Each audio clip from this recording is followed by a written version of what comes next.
AITA for not helping my dad's wife, because I'm pissed about the trouble she brought into our lives. I, 17M, have been living in a constant state of stress and chaos for the past 5 years, and it all started when my dad, 45M, got remarried. At first, I was just kind of indifferent about it. My mom passed away when I was younger, and my dad stayed single for a long time.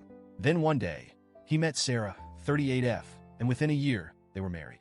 I didn't really have strong feelings about it, until I realized what marrying her actually meant for me. Sarah has 3 kids, now 7, 9, and 10, which was already a lot to adjust to.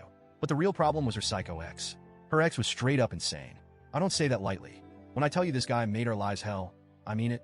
It started small, showing up uninvited, sending nasty texts, making drama over custody. But it escalated fast. One night, when I was home alone, our downstairs windows were shattered. I was upstairs when it happened, and I swear I've never been that scared in my life. I remember crouching in my room, calling my dad in a panic, while glass covered the floor downstairs. The police came, but we couldn't prove it was him. That was just the beginning. Sarah's ex would park outside our house for hours, just sitting there, watching. Sometimes he'd yell stuff, insults, threats. Sometimes he'd just stare. It made my skin crawl. I couldn't even step outside without checking first to see if he was there. Then came the worst part. He attacked my dad. It happened in broad daylight. My dad was leaving a store, and this guy just jumped him. Full-on fight in the parking lot. My dad got beat up pretty bad, but the ex got arrested. He served 6 months for it. You'd think that would be the end of it, right? No. While he was locked up, we got threatening letters. He had friends keeping tabs on us. When he got out, he picked up right where he left off. Because of all this, I basically lost my freedom. No friends over. My dad didn't want to risk putting anyone else in danger. No going out alone. I wasn't allowed to walk to school, go to the store, or even visit my mom's grave because my dad was terrified the ex would follow me. That last one hurt the most. No extracurriculars. My dad pulled me out of all my after-school activities. Sports, clubs gone. He wanted me to be home where he could keep an eye on me. And you know what made it worse? Sarah acted like it was just a rough patch. Like, she was really out here saying stuff like, I know this is hard now, but we're building something amazing. Meanwhile, I was watching my life crumble. But the part that really got me? I was expected to take care of her kids. Whenever her ex started causing drama, Sarah would tell me, can you just keep the kids distracted? Or they need someone to comfort them. Like, hello? Who's comforting me? Her kids were crying because they missed their dad. Meanwhile, I was sitting there hating mine for putting me through this. Things got even worse when Sarah decided to fight for full custody. Up until then, it was 50-50, and honestly, I liked the weeks when her kids were with their dad. It was so much quieter without them. But Sarah wanted them full-time. Few years of legal battles, court dates, screaming matches, constant drama. And of course, her ex did not take it well. The stalking got worse. The threats got scarier. Our car got vandalized. Security cameras would catch shadows, but never a clear face. It was like living in a horror movie where the killer was just out of frame. I was miserable. I wanted to scream at my dad.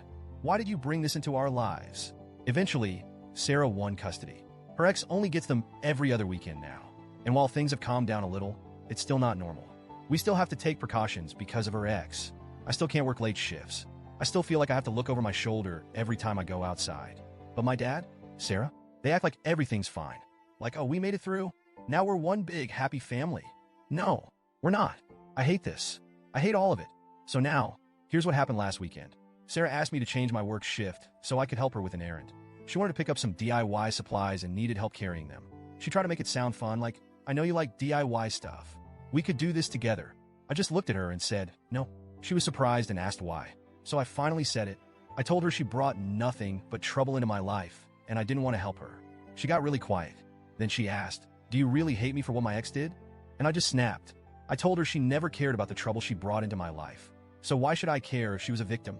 I told her she selfishly dragged other people into her mess without thinking about what it would cost us. She looked devastated. And later, my dad confronted me about it. He asked if I'd be willing to help her another time. I said no, and then he hit me with the disappointed dad speech. He told me he was upset that I resented them finding each other and building a life together. He said he really believed our new family was worth it, and that he hoped I'd feel the same way. I just stared at him and said, I don't. I told him he wasn't blameless either, that he let this happen, that he put his happiness over my safety, and that I'd never forgive him for that. So now, the house is awkward as hell. Sarah walks around looking heartbroken. My dad is clearly pissed but trying not to start another fight. And me? I'm just counting down the months until I turn 18 and get the hell out of here. I'm saving up money for my job. The second I can move out, I'm gone. No more Sarah. No more her kids. No more worrying about some psycho who isn't even MY problem. But now I'm wondering, did I go too far? AITA?